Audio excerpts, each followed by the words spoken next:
भाषा है, जब आप इसके शब्दों के बारे में पढ़ते हैं कि इसका शब्द भंडार कैसे विकसित हुआ, तो आप लोग उसमें 3 तरह के शब्द देखते हैं, तत्सम, तद्भव और आगत या विदेशी। ठीक है, इसका शब्द भंडार ऐसे बनता है। तो हमारा जो ये चैप्टर है इसमें आपको सब तरह के मिलेंगे। तत्सम शब्दों का प्रयोग कम हुआ है, तद्भव ज्यादा है।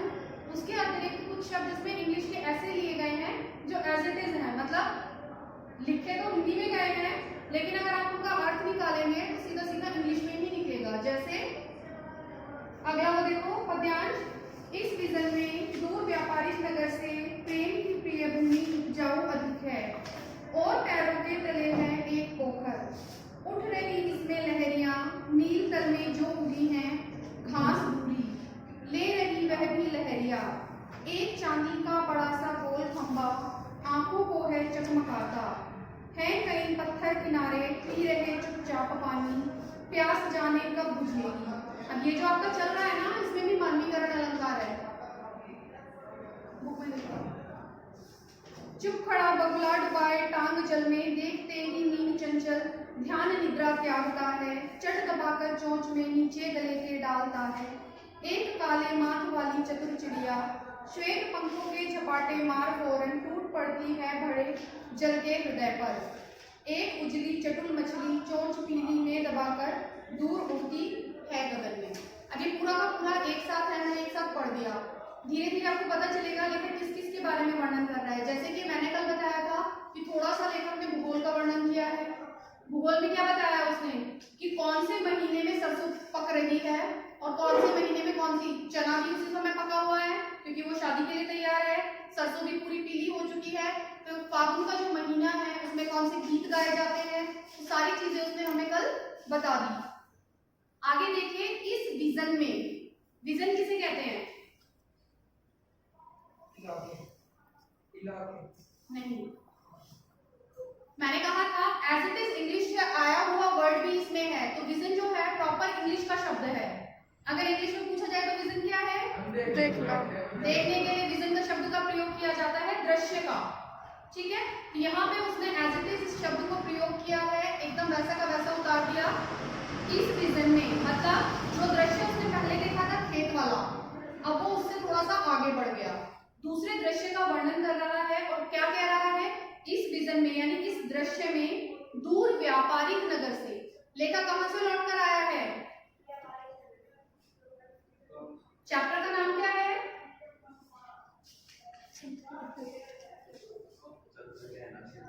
चंद्र गहना से लौटती बेर। तो ये जो चंद्र गहना जगह है, मैंने आपको कल भी कहा था कि ये जहां लेखक वर्णन कर रहा है, जहां पर वो लौट कर आया है, उससे उच्च स्तर की होगी। उच्च स्तर की मतलब वो ग्रामीण क्षेत्र और वो व्यापारिक क्षेत्र, या कहिए गांव में जा रहा है किसी शहर या कस्बे से, तो वो व्यापारिक क्षेत्रों का जो सरफेस होता है, जो एरिया होता है, जो दृश्य होते हैं वो भिन्न होते हैं। कैसे भिन्न होते हैं? आप गांव में कभी भी जाओगे आपको खेत खलिहान मिलेंगे, हरियाली ज्यादा मिलेगी, छोटे छोटे मकान होंगे, या तो बड़े बड़े होंगे या झोपड़ियां टाइप होंगे, मतलब छोटे से इन द सेंस जगह तो उन्होंने काफी घेरी हुई होगी, लेकिन जो बने होंगे वो ज्यादातर 1 मंजिल के बने होंगे, बहुत मुश्किल से 2 मंजिल के, इससे ऊपर गांव में कोई नहीं बनाता क्योंकि उन्हें नीचे बहुत सारी जगह मिल जाती है तो वो ऊपर चढ़ाते नहीं है। और उसके अलावा अगर हम बात करें शहरों की या व्यापारिक जगहों की, तो क्या होता है, छोटी छोटी जगह पर ऊंची ऊंची बिल्डिंगें, आपको हरियाली बहुत मुश्किल से देखने को मिलेगी, और इसके साथ ही दुकानें, मकान और फैक्ट्रियां, ये सारी चीजें आप अपने कस्बे को ले लो, बड़ौद को ले लो, या इससे आगे कहीं निकलते हैं, दिल्ली चले जाओ, आपको ढूंढने से भी हरियाली नहीं मिल के देगी। अब तो थोड़ा सरकार इस चीज के लिए जागरूक हो रही है, तो सड़कों के किनारे पेड़ मिल जाते हैं। अब से 20 साल पहले देखो तो सड़क पे भी ढूंढे पेड़ नहीं मिलता था, इतना पॉल्यूशन और इतनी गंदगी। तो ये व्यापारिक नगर का और ग्रामीण क्षेत्र का दोनों के दृश्य का तुलनात्मक अध्ययन है। यहाँ पर प्रेम की प्रिय भूमि उपजाऊ अधिक है।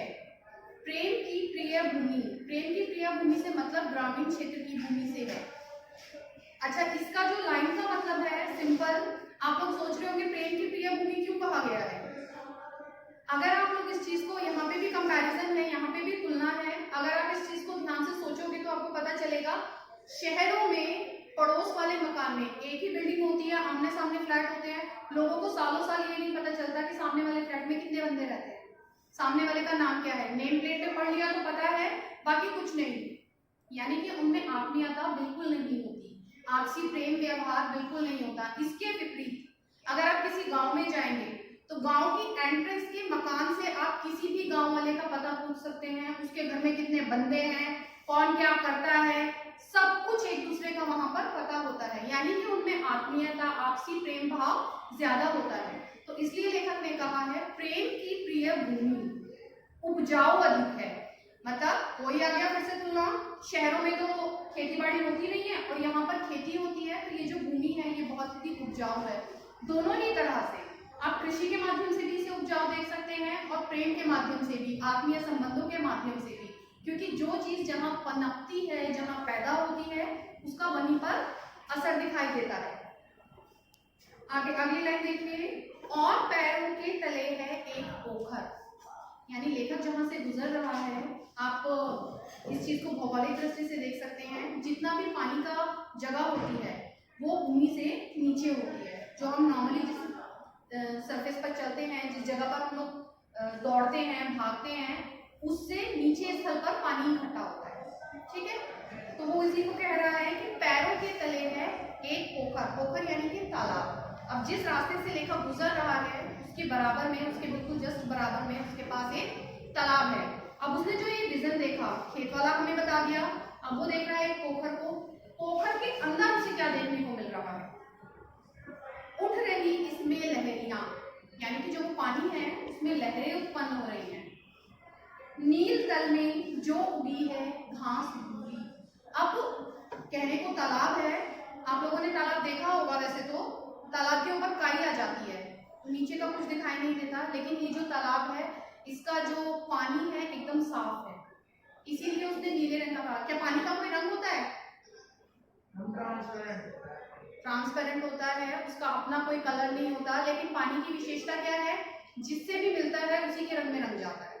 पानी में कोई भी कलर मिक्स करो तो उसी रंग का बन जाएगा। तो जो नदी, तालाब, समुद्र कहीं का भी कहिए, ये जो पानी होता है नीले रंग का क्यों होता है? तो इसमें साल्ट,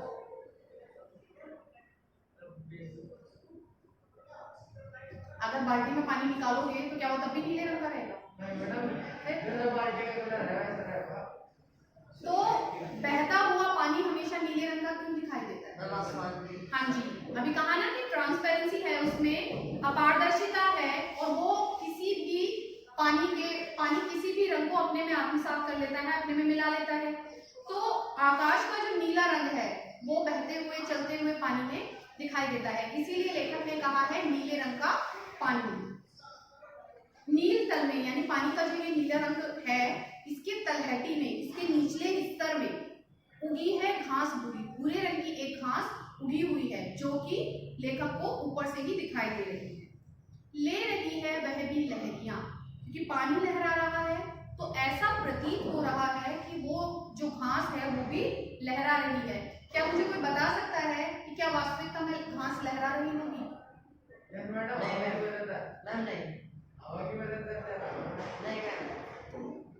नहीं, पानी के तल में है और मैम ऊपर जो लहरें हो रही है वो मैम हवा की वजह से हो रही है। ये साइंस का क्वेश्चन है, ये विज्ञान है। यहाँ पर पानी में अगर ऊपरी तल पे उसके कंपन पैदा कर दिया जाए, उसमें लहरें आ जाएं, तो ये कोई कह नहीं सकता कि उसके निचले तल में भी वो कंपन पहुंच रहा होगा। निचला तल उसका स्थिर हो सकता है, डिपेंड करता है पानी के एरिया से। अगर पानी इतना है, उथला है, थोड़ा है, तो वो नीचे तक लहर ले जाएगा। लेकिन अगर हम बात करें पोखर की, नदी की, समुद्र की, तो ऊपर की लहर में और नीचे की लहर में कोई संबंध नहीं होता। हवाएं जो हैं ऊपरी तल को प्रभावित करती हैं, निचले तल को नहीं। परंतु जो ये लेखक को दिखाई दे रहा है, ये कारण क्या है? ऊपर की जो लहर है उसके कारण उसको वो घास लहराती हुई प्रतीत हो रही है। आप लोग कभी करके देखना, हो सकता है आपने कभी देखा हो, मैंने बचपन में देखा है। हमारे स्कूल में ना क्या करते हैं ना, कुछ वो बहुत सारे बच्चे इकट्ठा होकर कुछ प्रोग्राम करते हैं और उसमें स्टॉल्स वगैरह लगाते हैं, होता है ना कुछ स्कूल्स में। yes, हमारे में हुआ था, तो उसमें एक टब था, पानी का बहुत बड़ा नहीं, इतना ऊंचा टब था, और उसमें पानी डाल दिया। उसके मिड में एक दिया रखा था, इतना बड़ा, उसके अंदर कॉइन डालना। अगर दिए के अंदर कॉइन जाता है तो आपको डबल मिलेंगे। मैंने भी ट्राई किया था, छोटी थी, मैंने 2-3 कॉइन डाले, सब इधर उधर, क्योंकि पानी कभी भी स्ट्रेट में नहीं लेकर जाता है। पानी या तो इधर या उधर, जैसे भी उसकी लहर का, जैसे भी उसका हिसाब बैठता है वो वैसे करता है। तो यहाँ पर ये विज्ञान दिखाता है, विज्ञान बताता है ये सारी चीजें।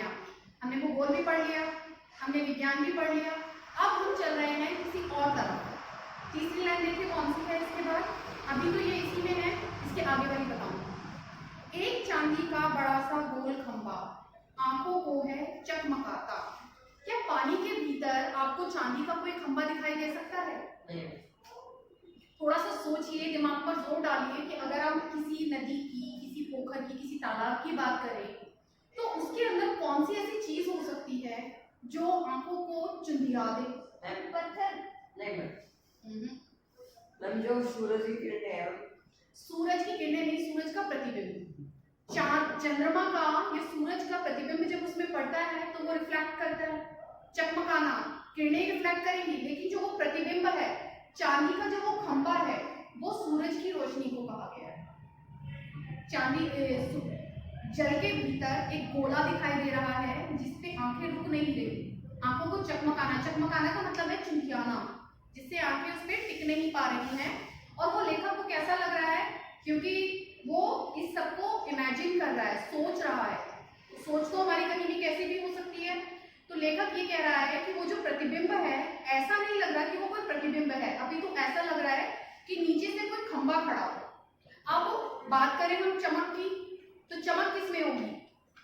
कोई ऐसी धातु तो वो चुनेगा ना, तो उसने चांदी को चुना। चांदी की चीजों में भी अच्छी खासी चमक होती है अपनी, तो उसको सूरज का जो वो प्रतिबिंब है, लेखक उसको कह रहा है ऐसा लग रहा है मानो कि चांदी का कोई गोल खंभा उसमें खड़ा हो जो हमारी आंखों को चकमका रहा है। चकमकाने का मतलब चुंधियाना। अब यहाँ पर जो अगली लाइनें हैं इसमें मानवीकरण अलंकार है, कैसे है वो देखिए। है कई पत्थर किनारे पी रहे चुपचाप पानी। पानी पीने का काम कौन करता है? मनुष्य करता है, जानवर करते हैं। मैंने आपको बताया था कि प्रकृति की कोई भी निर्जीव चीज जिसमें सजीव का, यानी कि जिसमें प्राण नहीं है, जो उस काम को कर नहीं सकता, उसमें अगर लेखक इस चीज की इच्छा कर दे या इस चीज को दिखा दे कि वो व्यक्तियों जैसा या जानवरों जैसा, कैसा भी कहिए, सजीव प्राणियों जैसा क्रिया कर रही है, तो वहां पर मानवीकरण अलंकार होगा। उसके पोखर के किनारे पड़े हुए जो पत्थर हैं, बहुत लंबे समय से उसके पास पड़े हैं, तो अब क्योंकि वो जल से भरा हुआ है, नॉर्मली यहाँ पर आप एक पत्थर को लाके रख दो, वो ड्राई रहेगा। लेकिन अगर हम किसी नदी तालाब की बात करें तो उसके किनारे पर जो पत्थर होते हैं वो कभी भी सूखे हुए नहीं होते हैं, वो पानी को ऑब्जर्व करते हैं, वो हमेशा गीले रहते हैं। तो लेखक को उनको देखकर ऐसा लग रहा है कि मानो वो बहुत टाइम से चुपचाप इसके किनारे पड़े हैं और पानी को पी रहे हैं। पानी पीने वाली क्रिया के अकॉर्डिंग यहाँ पर मानवीकरण अलंकार आता है। प्यास जाने कब बुझेगी, लेकिन लेखक उनको पीते हुए महसूस तो कर रहा है, क्योंकि वो पत्थर वहीं पर है, उन्हें ना कोई हटा रहा ना वो वहां से हट रहे।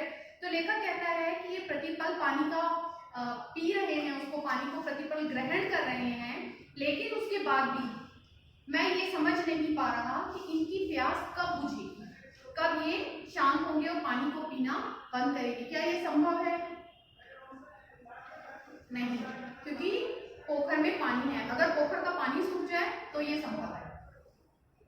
अब अगली लाइन देखो, चुप खड़ा बगुला डुबाए टांग जल में। मैंने कहा था ना, लेखक ने भूगोल का वर्णन किया, लेखक ने विज्ञान का वर्णन किया। अब ये सामान्य विज्ञान से जंतु विज्ञान पे जा रहा है, पक्षी विज्ञान जिसे कहेंगे। एक नहीं दो उदाहरण है। चुप खड़ा बगुला डुबाए टांग जल में। बगुले की विशेषता होती है कि वो जब पानी में खड़ा होता है तो एक टांग को नीचे कर लेता है, एक को ऊपर, और बड़ा ही ध्यान केंद्रित करके उसमें ऐसे खड़ा रहता है। तभी बुगला भगत नाम का मुहावरा भी बना है, ठीक है। तो ये ऐसे खड़ा हो जाता है जैसे कि इसके शरीर में प्राण नहीं है, परंतु जैसे ही इसको मछली या अपना आहार दिखाई देता है, ये एकदम से उसे लपक कर ग्रहण कर लेता है। देखो कैसे, देखते ही मीन चंचल। मीन किसे कहते हैं? मछली को। जैसे ही वो चंचल मछली को देखता है, अब बगुला तो खड़ा है, वैसे अगर आप कभी किसी ऐसी जगह पर जाएं, नदी या उसमें समुद्र में या कहीं भी देखेंगे मछलियां वहां तैर रही होती हैं, आप लोग वहां पैर लगा दो, हाथ लगा दो, तो वो एकदम भाग जाती है, वापस नहीं आती बहुत देर तक। वो फील करती हैं हमारी उसको, बॉडी हीट को और चीजों को, बिल्कुल नहीं आएंगी। लेकिन जो ये बगुला है, मछलियां इसकी बॉडी हीट को भी ऑब्जर्व नहीं कर पाती। तो क्या होता है, बहुत देर तक ये खड़ा रहता है तो मछलियों को फील हो जाता है कि यहाँ कुछ नहीं है। अपनी चंचल स्वभाव के कारण, अपनी जो उसकी बेचैनी है, उन सब के कारण वो क्या करती है, उसके पास से गुजर जाती है। और क्या होता है, देखते ही मीन चंचल ध्यान निद्रा क्या होता है, जो उसने वो नाटक कर रखा है कि मैं तो ध्यान लगा के खड़ा हूँ, एक टांग पे खड़ा हूँ या कुछ भी है, उसको वो एकदम त्याग देता है, उसको एकदम छोड़ देता है। चट दबाकर चोंच में नीचे गले के डालता है। क्या आपको केदारनाथ अग्रवाल की इस कविता में कहीं भी हिंदी समझने में दिक्कत आई? जो चीजें मैं बता रही हूँ, एक बार को आप नॉर्मली पढ़ोगे तो आपको थोड़ा सा लग सकता है क्या पूछा जा रहा है, क्या बोला जा रहा है, लेकिन जैसे ही मैं एक लाइन एक्सप्लेन करके दूसरी सिंपली पढ़ती हूँ तो मेरे ख्याल आप लोगों को समझ आ जाता होगा। तो ये आधुनिक कवियों की विशेषता है। इसके अतिरिक्त क्योंकि ये हमारी खड़ी बोली में लिखी गई है, जो भाषा हम लोग नॉर्मली प्रयोग करते हैं, ये तो हमारी रोजाना की बोलचाल की भाषा है। बस इन्होंने क्या किया, थोड़े बहुत जैसे विजन शब्द का प्रयोग कर दिया इसमें, या फिर थोड़े से पर्यायवाची प्रयोग कर लिए, ध्यान निद्रा ले लिया, मछली की जगह मीन शब्द ले लिया। वो इसलिए लेते हैं ताकि काव्य को पढ़ने में सरसता का अनुभव हो, अच्छा लगे। अब क्या किया उसने, ध्यान निद्रा को त्याग दिया, चट दबाकर चोंच में, और एकदम से मछली को पकड़ा, चोंच में उसको दबा लिया, नीचे गले के डालता है, मुंह ऊपर करके उसको गले के नीचे डाल के खा जाता है। इसके बाद एक दृश्य उसने ये देखा, इसके बाद उसने एक और दृश्य देखा। मछलियों को खाने वाला सिर्फ बगुला नहीं है, एक और पक्षी है, लेकिन लेखक को उसका नाम नहीं पता। तो वो हमें उससे परिचित तो कराता है, परंतु बिना नाम के। अब बिना नाम के कोई कैसे परिचित करा सकता है? देखो, एक काले माथ वाली चतुर चिड़िया, चतुर यानी चालाक, काले माथ वाली, यानी कि वो जो चिड़िया लेखक देख रहा है उसका माथा काले रंग का है।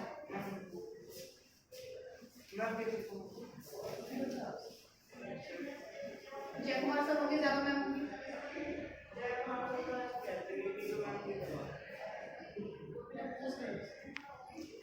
एक चिड़िया की लेखक ने परिचित कैसे कराया कि एक काले माथे वाली चतुर चिड़िया है। चतुर और चालाक से क्यों कहा वो भी पता चलेगा आपको।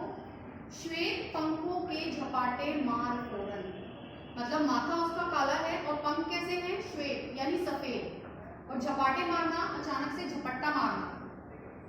टूट पड़ती है भरे जल के हृदय पर, आकाश से उड़ती हुई आती है और जो वो पोखर है भरा हुआ जल से उस पर टूट पड़ती है। क्यों टूट पड़ती है? एक उजली चतुर मछली, उजली, उजली का मतलब यहाँ रंग से नहीं है, अपितु जो पानी की ऊपरी सतह पर तैर रही है। चटुल वही चंचल मछली के लिए चटुल शब्द का प्रयोग किया गया, ऊपर चंचल नहीं कहा था, नीचे चटुल मछली कह दिया। तो लेखक कह रहा है कि एक ऐसी मछली जो बहुत ही चंचल है और पानी की ऊपरी सतह पर तैर रही है। चोंच पीली में दबाकर, काला उसका माथा है, श्वेत उसके पंख हैं, चोंच उसकी पीली है, और वो बहुत ही चतुर और चालाक चिड़िया है। बहुत ही स्पीड से आती है, बहुत तेजी से आकाश से नीचे उतरती है और पानी की ऊपरी सतह से एक मछली को उठाकर आकाश में दूर उड़ती है गगन में। उड़ते उड़ते आई, मछली उठाई, उड़ते उड़ते ही चली गई। तो ऐसी एक चिड़िया से वो हमें रूबरू करा रहा है, ऐसी एक चिड़िया के बारे में हमें बता रहा है, लेकिन लेखक को स्वयं उस चिड़िया का नाम नहीं पता। तो आप लोग चाहें तो सर्च करके ढूंढ सकते हैं कि लेखक ने कौन सी चिड़िया का जिक्र किया है। चलिए आगे। अब दो दृश्य हो चुके हैं हमारे, हमने खेत को देख लिया, हमने पोखर को देख लिया।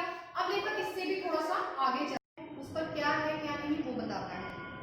ओ यहीं से भूमि ऊंची है जहां से रेल की पटरी गई है, ट्रेन का टाइम नहीं है, मैं यहाँ स्वच्छंद हूँ, जाना नहीं है। चित्रकूट की अनगढ़ चौड़ी कम ऊंची ऊंची पहाड़ियाँ दूर दिशाओं तक फैली हैं बांझ भूमि पर। इधर उधर रीवा के पेड़ कांटेदार अनूप खड़े हैं, सुन पड़ता है मीठा मीठा रस टपकाता सुग्गे का स्वर टे टे टे। सुन पड़ता है वनस्थली का हृदय चीरता उठता गिरता सारस का स्वर टिंटो टिंटो। आप क्योंकि पक्षी विज्ञान की ही बात की जा रही है यहाँ पर भी, आप लोगों को बचपन में बोलियां सिखाई जाती है। जब आप छोटी क्लास में होते हो आपको बताया जाता है कुत्ता कैसे बोलता है, बिल्ली कैसे बोलती है, और ये सब आपके जीके में आता है। छोटे बच्चों की जीके की बुक में होती है ये चीजें। लेकिन यहाँ पर वही परिचय दे रहा है कि कौन सा पक्षी किस प्रकार की ध्वनि निकालता है। तो क्या ये भी विज्ञान के अंतर्गत नहीं आएगा? बिल्कुल आएगा। आगे देखिए, ओ यहीं से भूमि ऊंची है जहां से, ये औ शब्द का प्रयोग किया गया है और के लिए। जैसे ही उसने पोखर पार किया तो उसके पास ही एक ऊंची भूमि है। अब सामान्य जो आपकी सड़क होती है, आप लोगों ने नोटिस किया होगा, रेल की पटरी यहाँ पड़ोस में है, आप लोगों ने देखा होगा कि सामान्य सड़क से भूमि पर थोड़ा सा ऊंचा करके उसको बनाया जाता है, रोटी डाली जाती है, पटरी बिछाई जाती है। सामान्य रूप से वो नॉर्मल जमीन से थोड़ी सी ऊंची होती है, क्योंकि उसमें भी विज्ञान है, उसके चलने में वो थोड़ा फैलती है, कुछ इस तरह का होता है। प्रेशर कम करने के लिए भी, और गर्मी और सर्दी का भी अंतर होता है। सर्दियों में पटरियों में लोहा जो है वो सिकड़ा हुआ रहता है, और गर्मियों में वो फैलता है, तो वो रोड़ियां जो डाली जाती हैं उसको कंट्रोल करने के लिए डाली जाती है। वही चीज बता रहे हैं। तो वो लेखक कह रहा है कि यहाँ पे बराबर से जो भूमि निकल रही है वो कैसी हो रही है? भूमि ऊंची है जहां से रेल की पटरी गई है, थोड़ी सी ऊंची है और यहाँ से रेल की पटरी गई है। यानी कि ये जो लेखक है ये कहीं चंद्रग्रहण से लौट कर आया है, एक गांव को इसने देखा और ये रेलवे स्टेशन जा रहा है जहां से इसे कहीं और जाना है, और मार्ग में जो जो इसको पढ़ा, जो जो इसने देखा, उस सबको ये हमें दिखा रहे हैं। ट्रेन का टाइम नहीं है, रेल की पटरियां हैं, आसपास सब कुछ बता दिया उसने, लेकिन जो ये ट्रेन आने वाली है अभी उसका टाइम नहीं हुआ है।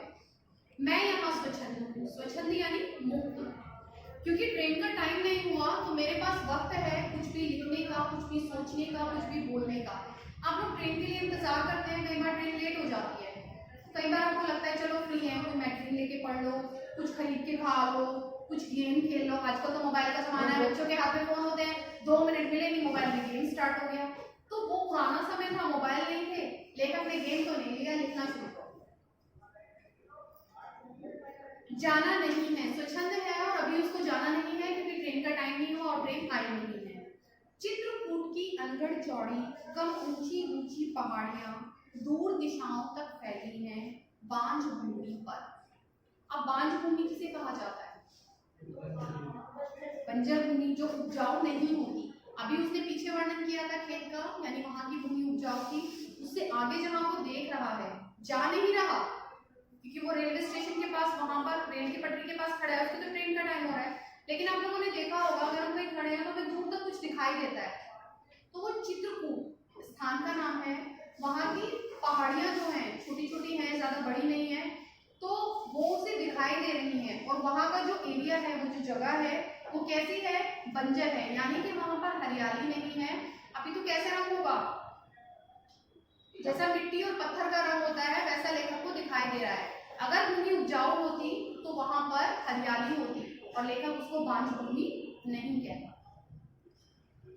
अब बांझ भूमि पर क्या है? इधर उधर रीवा के पेड़ कांटेदार कुरूप खड़े हैं।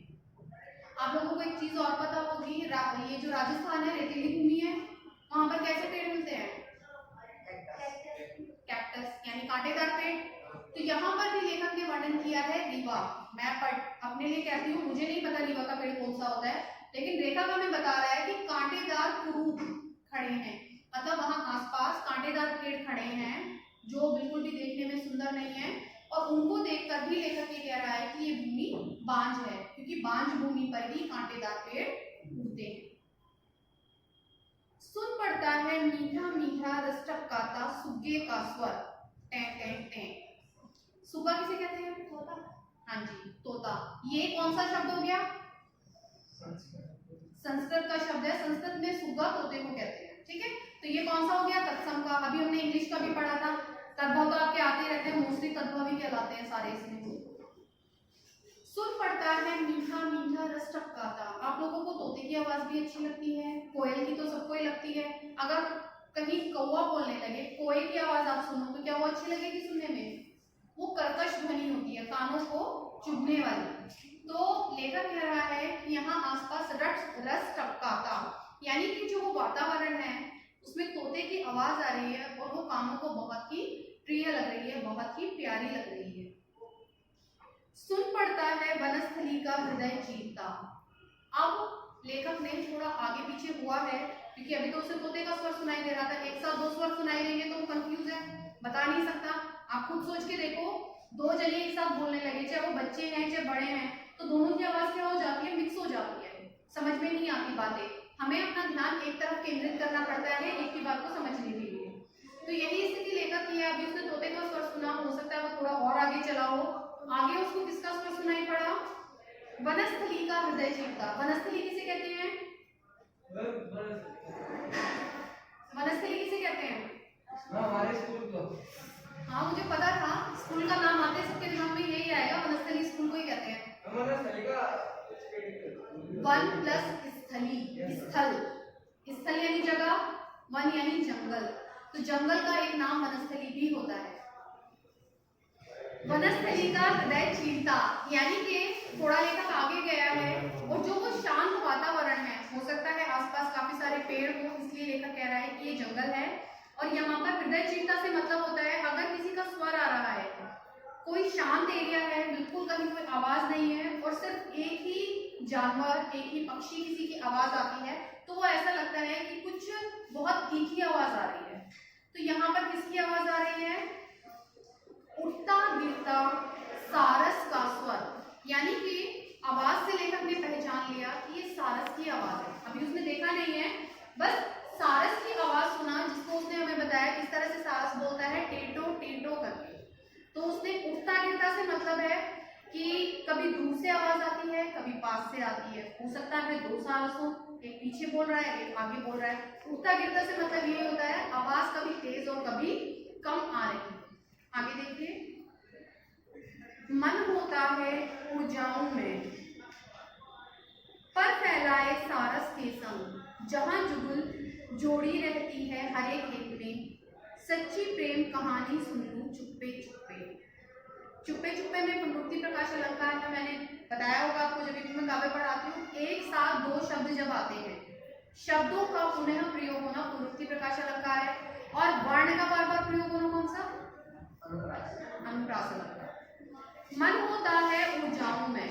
अब ये जो टेटो टेटो की ध्वनि उसने सुनी है, इसको सुनकर लेखक के मन में क्या आ रहा है, कई बार आपके मन में भी आता होगा कि जो मानव जीवन है ये बहुत स्ट्रगलिंग है, बहुत संघर्षों से भरा हुआ है। कई बार घर वाले डांट देते हैं, आप चिढ़ जाते हो, गुस्सा आ जाता है, तो मन करता है कहीं कुछ ऐसे जिससे तो बढ़िया ये किसी और रूप में हमने जन्म लिया होता, कुछ और बन जाते। कई बार आपको किसी जानवर से अधिक स्नेह होता है तो उसके साथ लगता है कि इसके साथ मैं कूद जाता। आकाश में उड़ने वाले जो जीव होते हैं वो इच्छाएं मनुष्य में बहुत जल्दी जन्म लेती हैं। और जानवरों के साथ कंपैरिजन करने लगो तो कोई नहीं बनना चाहेगा, लेकिन आकाश में विचरण करने वाला कोई भी बनना चाहता है। तो यहाँ पर लेखक भी यही चाहता है कि मन होता है ऊर्जाओं में, कि मेरा भी मन होता है कि मैं भी पक्षी बनूं और आकाश में उड़ूं, पर फैलाए सारस के साथ। किसके साथ उड़ना चाहता है लेखक, सारस नामक उस पक्षी के साथ, कि मेरे भी पंख हो और मैं भी उन्हें फैलाकर इस नील गगन में ऊपर दूर उड़कर चला जाऊं, जहां जुगल जोड़ी रहती है हरे खेत में। अभी मैंने आपको बताया था उड़ता गिरता स्वर बोला गया है, मैंने कहा था एक आगे और एक पीछे हो सकता है। जोड़ी का मतलब यही होता है दो, जुगल जोड़ी यानी कि एक पक्षी का जोड़ा।